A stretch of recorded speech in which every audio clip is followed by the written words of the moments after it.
சிதைக்க உணவை மருந்து மருந்தை உணவு.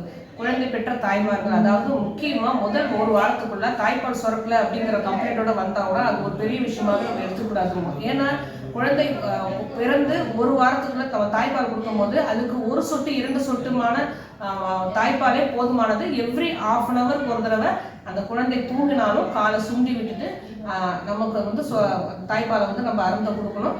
தாய்ப்பால் நிறைய சுரக்கல அப்படிங்கும் போது சுரக்கல அப்படிங்கிற பிரச்சனையே கிடையாது. எந்த ஒரு குழந்தை மருத்துவர் சித்த மருத்துவர் அன்னைக்கு நீங்க கேட்டீங்கன்னா அவங்க சொல்லுவாங்க, அந்த குழந்தை பிறந்த குழந்தையோட வயிறு வந்து சின்ன அளவு, அதுக்கு 1 டிராப் 2 டிராப் வந்து போதுமானது, அது வயிற்றுக்கு போதும். அது சக் பண்ண தான் தாய்ப்பால் அதிகமாக சுரக்கும்.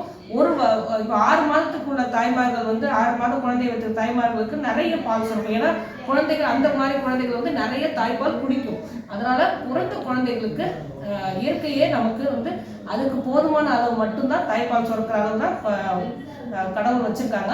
ஏன் அப்படின்னா நிறைய தாய்ப்பால் சுரக்க ஆரம்பிச்சதுன்னா மாடு வந்து கட்டிக்கும் அப்படின்னு சொல்லுவாங்க. அதனாலதான் தேவையான அளவு மட்டும்தான் சுரக்கும். அந்த தேவையான அளவு சுரக்கிறதுக்கே நம்மளுக்கு நிறைய டயட் உண்டு.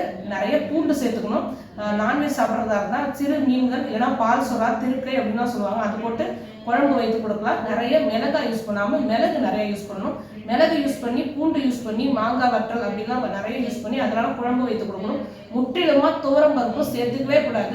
இந்த பருப்பு வகைகள் என்ன செய்யும் அப்படின்னா, நம்ம அதுவும் தாய்மார்கள் பருப்பு வகைகள் எடுத்துக்கும் போது குழந்தைக்கு வந்து வாய்வு பிரச்சனை அதிகமாக்கி கொடுத்துரும். வயிற்று உப்பிசம் ஏற்படும். அதுக்கு தாய்ப்பால் கூட அவங்களுக்கு செரிமானம் வந்து நிறைய சேராது, வாய்வு பிரிய ஆரம்பிச்சிடும். இந்த மாதிரி செரிமான பிரச்சனை வரும்போது திரும்ப அது தாய்ப்பால் அருந்தாது. அதனாலதான் பருப்பு வகைகள் எதுவுமே முதல் 3 மாதத்துக்கு கண்டிப்பா எடுத்துக்காம காய்கறிகள் போட்ட சூப்பு நிறைய குடிக்கணும்.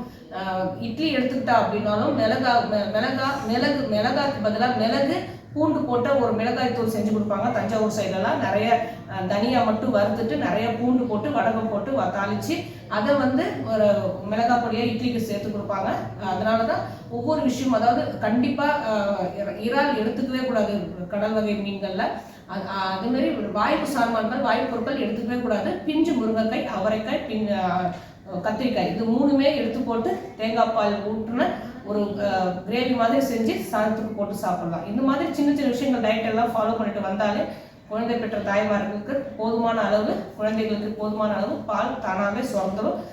மருந்தா எடுத்துக்கலாம் அப்படின்னா சத்தாவரி கலந்த மருந்துகள், எந்த மருந்துகள் வேணா எடுத்துக்கலாம். அது பவுடராகவும் கிடைக்குது, இல்லை சத்தாவரி லேகியமாகவும் கிடைக்குது, இல்லை புரோட்டீன் கலந்த சத்தாவரியாகவும் கிடைக்குது. பேசிக் சத்தாவரி கலந்த பொருட்கள் எது வேணாலும் சித்த மருத்துவ ஆலோசனை பிரகாரம் எடுத்துக்கிட்டோம் அப்படின்னா தாய்ப்பால் வந்து போதுமான அளவு சுரந்து குழந்தைகளுக்கு தேவையானது கிடைக்கும். ஏன்னா நம்ம தாய்ப்பால் சுரக்கல அப்படின்னு ஒரு டின் பால் பவுடர் பால் வந்து கொடுக்க ஆரம்பிச்சிட்டோம் அப்படின்னாலே அந்த சுவை வந்து இன்னும் அதிகமாக தான் இருக்கும். ஏன்னா அந்த சுவை வந்து குழந்தைகள் பிடிக்கிற மாதிரி தான் அவங்க பவுடரே செஞ்சு வச்சிருப்பாங்க. ஸோ அதை நம்ம கொடுக்க ஆரம்பிச்சிட்டோம் அப்படின்னா தாய்ப்பால் வந்து திரும்பவும் குழந்தைகள் அருந்தாது.